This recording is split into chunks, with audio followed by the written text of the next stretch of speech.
खूबसूरत कलाम सुनेंगे।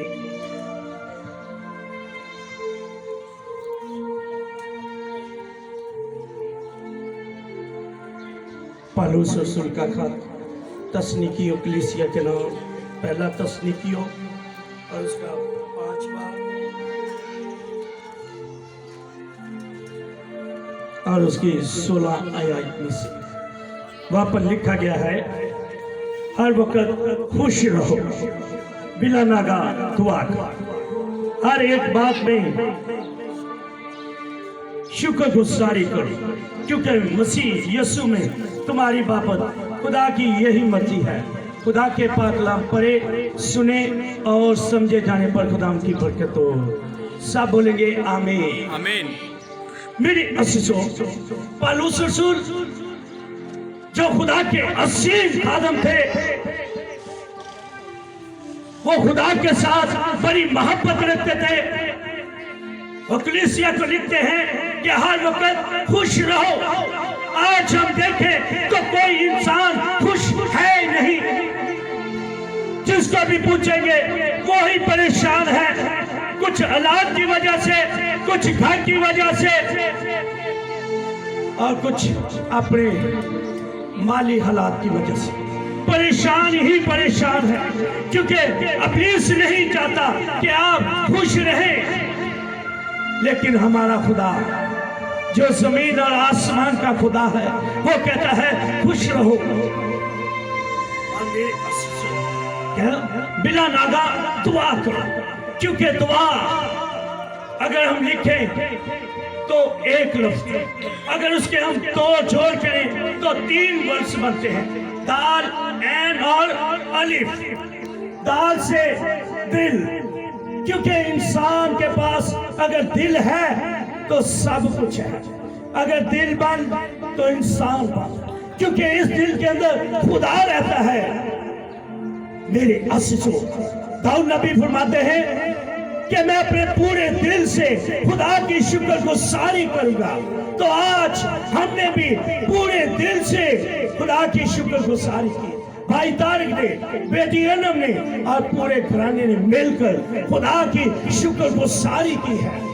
मेरे असीसों, इसीलिए तो दिल बहुत जरूरी है। अगर आप दिल के साथ करेंगे तो ब्लेसिंग होगी, अगर दिल के साथ नहीं करेंगे तो कुछ भी नहीं मिलेगा। मेरे असीसों, लोग यहाँ पर मौजूद होते हैं, उनकी बॉडी तो यहाँ पर है लेकिन उनके दिल यहाँ पर नहीं होते। उनकी सोच कहीं और, दिल कहीं और। लेकिन मेरे असीसों, जब आप खुदा की हजूरी में झुकते हैं, बैठते हैं, तो आपके तन मन, आपकी सोच, दिल आपके पास होना चाहिए, ताकि आप अच्छे तरीके से खुदा की इबादत कर सकें। और मेरे असीसों, फिर बोलता है ऐन, ऐन से अक्ल। ऐन से क्या बनता है जी? अक्ल। अगर इंसान अक्ल ना इस्तेमाल करे तो क्या कहेंगे उसको? बेवकूफ। क्योंकि वो अगर उल्टी सीधी बात करेगा तो हम लोग कहते हैं ये बेवकूफ है, ये अपनी अक्ल इस्तेमाल नहीं कर रहा। इसलिए अक्ल जो खुदा ने हमें दी है, देखिए खुदा ने अपनी अक्ल से जमीनों आसमान को बनाया, कायनात को बनाया, लेकिन इंसान के पास भी वही अक्ल है जो खुदा ने हमें अक्ल दे रखी है।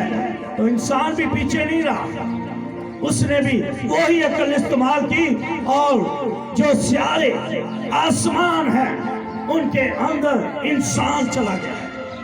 ये किसकी अक्ल है? ये इंसान की है जो खुदा ने हमें दे रखी है। हालेलुया। इसलिए मेरे असीसों, इस अक्ल का होना बड़ा जरूरी है, अक्ल का इस्तेमाल करना चाहिए। फिर कहता है ईमान। मेरे असीसों, ईमान क्या है? ईमान अनदेखी हुई चीज है। हम खुदा को देखा तो नहीं है, लेकिन उस पर क्या रखा हुआ है? ईमान।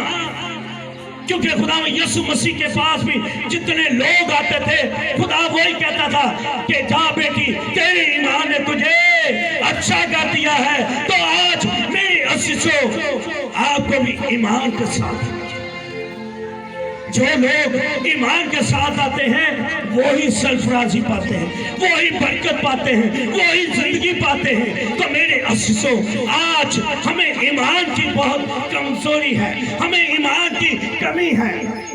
याद रखें, हम बहुत से लोग कहते हैं भाई साहब हमारे लिए दुआ करें, लेकिन खुद दुआ नहीं की।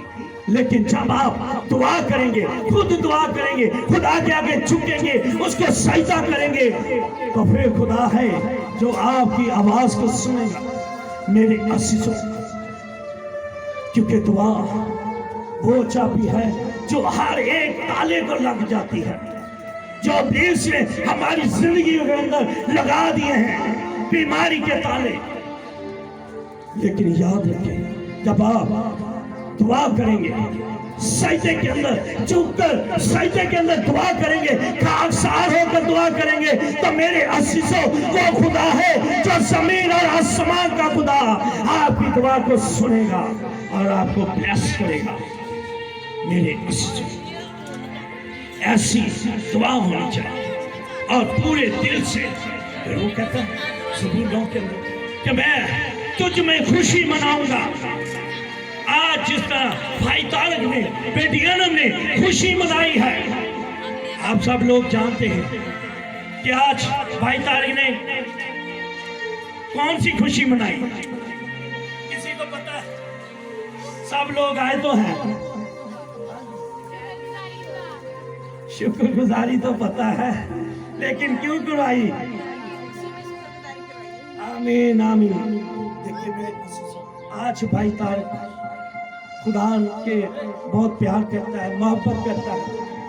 वो अपने घर के अंदर हर वक्त शुक्रगुजारी करता है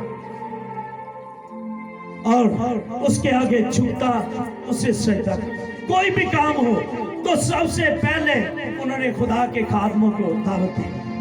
अपने घर के अंदर खुदा के खादमों को बुलाता है तो खुदा है, फिर उसकी हर एक मुराद को पूरा करता है, क्योंकि जो ईमान के साथ मांगेगा बरकत वो ही पाएगा। हालेलुया।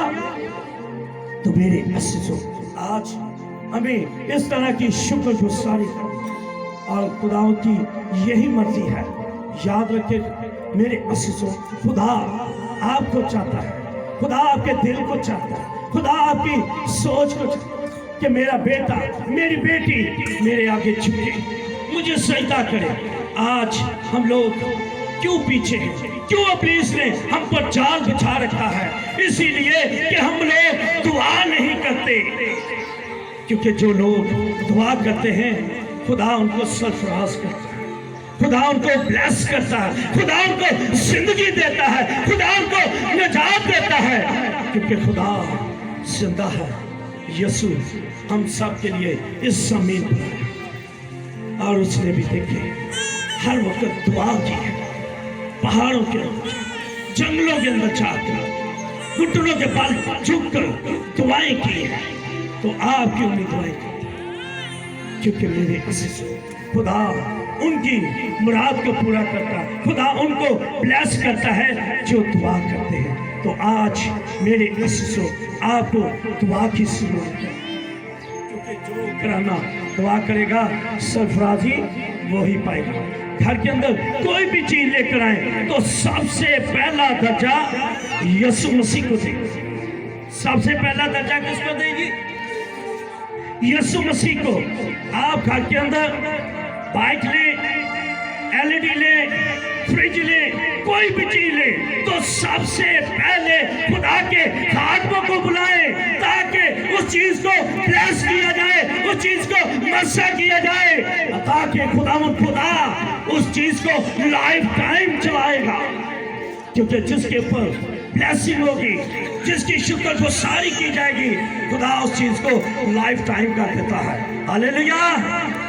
फिर वो खराब नहीं होती, क्योंकि हमने खुदा की क्या की है? शुक्रगुजारी।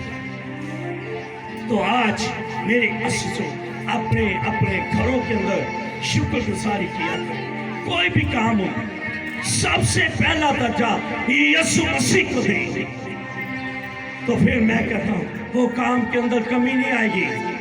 जिस तरह खुदा यीशु मसीह हर एक बात में आपके करीब आ जाते हैं। जब भी आप पुकारते हैं, जब भी आप उसको याद करते हैं पूरे ईमान के साथ, तो वो आपके पास होते हैं और फिर वो आपकी दिल की मुराद को पूरा कर देते हैं। आए मेरे इसी सभी अपनी आंखें बंद करेंगे और